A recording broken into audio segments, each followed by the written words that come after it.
Pembalap Red Bull KTM Pedro Acosta tidak berada dalam momen terbaik dalam karirnya pada kejuaraan dunia MotoGP meskipun tampaknya ada sedikit peningkatan dalam penampilannya dengan KTM. Acosta mengalami krisis dengan tim dan lambatnya pengembangan motor KTM, yang jelas menghambat kemampuannya untuk tampil lebih bagus. Namun dalam sebuah wawancara untuk media TNT Sports, Acosta telah menunjukkan komitmennya terhadap merek yang dia perkuat saat ini. KTM tidak pernah ia pisahkan sejak masuk ke Moto3 pada 2021. Meskipun ia telah meyakinkan bahwa yang ia inginkan adalah menjadi yang terdepan dan saat ini hal itu sulit terrealisasi, mengingat dominasi kuat Ducati dalam 4 tahun terakhir. Pembalap asal Murcian ini baru saja menyelesaikan musim rookie di kelas utama pada 2024 yang penuh pasang surut meskipun ia memastikan bahwa tahun lalu menjadi pengalaman belajar. Saya tidak akan mengatakan bahwa tahun lalu adalah tahun yang buruk karena pada akhirnya itu tahun pertama saya di MotoGP. Meskipun berjalan tidak terlalu bagus, itu adalah tahun untuk mendapatkan pengalaman. Namun baik pabrikan maupun saya memiliki tujuan yang berbeda tahun ini bukan lagi tentang menang atau kalah, tetapi tentang berjuang.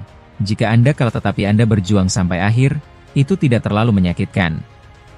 Namun musim ini berjalan tidak sesuai dengan harapan dan keinginan untuk menang dari pembalap 21 tahun itu.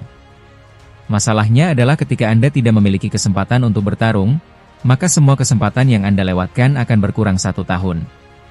Pada akhirnya, saya mengerti bahwa saya masih sangat muda. Saya datang dengan satu tujuan, dengan satu ide atau telah sepenuhnya berlawanan. Nama Pedro Acosta telah menjadi buah bibir semua orang dan meskipun ia tergolong baru di tim tersebut, ekspektasi tinggi semua orang untuk Acosta sudah dimulai sejak debutnya pada Moto3 Qatar 4 tahun lalu. Sejak saya masuk di kejuaraan, semua yang saya lakukan selalu diawasi ketat, dalam hal baik dan buruknya. Saya ingat ketika saat masih di Moto3 mereka sudah mengatakan bahwa saya akan mudah menjuarai MotoGP. Jadi tentu saja orang-orang memperhatikan dan bahkan saya sendiri, karena Anda berasal dari rekam jejak yang membuat Anda berpikir bahwa itu hal yang wajar, dan Anda hanya tahu bagaimana bergerak di dunia kemenangan itu. Pertama-tama Anda berpikir itu hal yang wajar, dan kedua bahwa itulah yang Anda inginkan, karena Anda kurang lebih hanya belajar bergerak di dunia itu. Karena di sini ada dua dunia. Dunia yang menang dan dunia yang menginginkan, dan keduanya adalah dua hal yang sangat berbeda. Terlepas dari segalanya, Pedro Acosta tetap berusaha berkomitmen penuh pada KTM. Tidak ada yang berubah, saya memiliki kontrak dengan KTM dan saya ingin melakukan balapan yang bagus. Sejak saya menjalani operasi lengan setelah Jerez, hasilnya telah datang, hasil di Le Mans bagus dan di Aragon juga tidak terlalu buruk. Kami harus melanjutkan rencana sampai akhir dan sejauh yang kami bisa. Namun pembalap Murcian itu jelas tentang persyaratan untuk memperbarui kontrak dengan KTM, ia ingin segera meningkatkan performanya. Pertama saya harus memiliki motor yang lebih baik dan mulai tampil baik tahun ini dan kemudian kita lihat saja nanti. Saya tidak berpikir kita harus berpikir lebih jauh dari 2026. Saat ini saya membutuhkan motor yang lebih baik dan melakukannya dengan baik sekarang, bukan 2 tahun dari sekarang. Meskipun berkomitmen pada KTM, Pedro Acosta tidak ingin menutup pintu, karena ia tahu bahwa mengendarai Ducati akan sangat meningkatkan performanya dan akan lebih dekat dengan tujuannya. Acosta menyadari jarak dengan para pembalap Ducati, terutama Marc Marquez yang menjadi pembalap tercepat saat ini. Menurutnya, satu-satunya motor yang bisa menyaingi Marc Marquez saat ini adalah Ducati. Pada akhirnya satu-satunya motor yang tersedia saat ini untuk mengalahkan Marc dan mencoba untuk memenangkan kejuaraan dunia adalah mengendarai motor yang sama dengannya. Saya rasa saya bisa mengalahkan Marc jika saya mengendarai motor yang sama dengannya. Yang jelas ada 4 merek yang sangat berimbang dan ada satu yang jauh di depan. Aprilia, Yamaha, KTM dan Honda semuanya mengalami pasang surut selama 3 musim terakhir.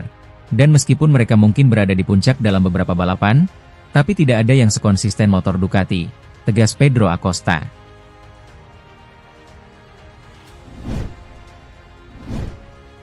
Marc Marquez merenungkan periode terbaiknya di MotoGP, yang dimulai dengan pengorbanan besar 2 tahun lalu saat meninggalkan Honda ke Gresini. Sejak debutnya pada tahun 2013 sampai tahun 2023, Marc Marquez memenangkan 6 gelar kelas utama dari 11 tahun bersama Honda. Karirnya mengalami perubahan dramatis pada awal 2020 ketika lengan kanannya patah parah akibat kecelakaan di Grand Prix Spanyol yang mengharuskannya menjalani 4 operasi besar selama beberapa tahun berikutnya. Saat kondisi fisik Marquez pulih, performa Honda justru mengalami penurunan dramatis. Hal ini memaksa Marquez mengakhiri kontraknya yang sangat besar di HRC setahun lebih awal untuk menghadapi tim satelit Ducati di Gresini untuk musim 2024. Perubahan itu menghidupkan kembali karir Marquez, yang memenangkan 3 Grand Prix, finish ketiga di kejuaraan tahun lalu dan memberinya promosi ke tim pabrikan Ducati untuk mendampingi juara dunia 2 kali Francesco Bagnaia. Setelah 10 putaran musim 2025, Marquez telah memenangkan 9 sprint dan 6 Grand Prix untuk mempertahankan keunggulan 68 poin dalam kejuaraan. Marc Marquez menyebut tahun 2025 sebagai salah satu momen terbaiknya. Saat ditanya setelah memenangkan Grand Prix Belanda apakah ia lebih menyukai karirnya sebelum cedera atau di mana ia berada sekarang. Saya tidak bisa memilih karena tahun-tahun pertama di MotoGP sangat mengagumkan. Namun seperti yang pernah saya katakan, tantangan terbesar saya dan tantangan tersulit dalam karir saya adalah bangkit dari cedera. Saya bertaruh pada diri saya sendiri, saya kehilangan banyak hal hanya untuk memahami apakah saya masih bisa tampil kompetitif. Bagi saya, tahun terpenting dalam karir saya adalah tahun lalu bersama tim Gresini karena saat itulah saya membuat keputusan, kemudian semuanya tiba. Namun tahun lalu adalah tahun krusial dalam karir saya untuk bangkit dari cedera, karena tanpa tahun itu mustahil untuk mengenakan setelan kulit merah dan memimpin kejuaraan. Marquez diperkirakan menerima gaji 25 juta euro per musim berdasarkan kesepakatan 4 tahun dengan Honda yang ditandatanganinya pada musim dingin 2020. Sementara beredar rumor bahwa ia tidak menerima gaji saat bergabung dengan Gresini. Kepindahannya ke Gresini juga membuatnya tidak dapat membawa kepala kru seumur hidupnya, Santi Hernandez. Sementara langkahnya ke Ducati memaksanya untuk mengakhiri hubungannya dengan sponsor pribadi utamanya, Red Bull. Kemenangan Marquez di Grand Prix Belanda 2025 merupakan kemenangannya yang ke-68 di kelas utama, membuatnya sejajar dengan Giacomo Agostini di posisi kedua dalam daftar pemenang sepanjang masa. Hanya ada satu pembalap yang perlu ia kejar, yaitu rival lamanya Valentino Rossi yang memiliki 89 kemenangan kelas Premier Grand Prix.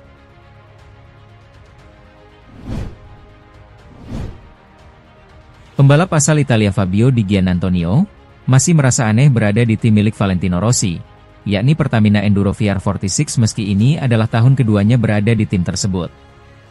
Hal itu karena Di Giannantonio bukanlah pembalap jebolan Akademi VR46. Di Giannantonio merapat ke Pertamina Enduro VR46 pada MotoGP 2024 dengan menggantikan Luca Marini yang pindah ke Honda. Meski berasal dari Italia, menariknya pembalap berusia 26 tahun itu bukan rider Akademi VR46.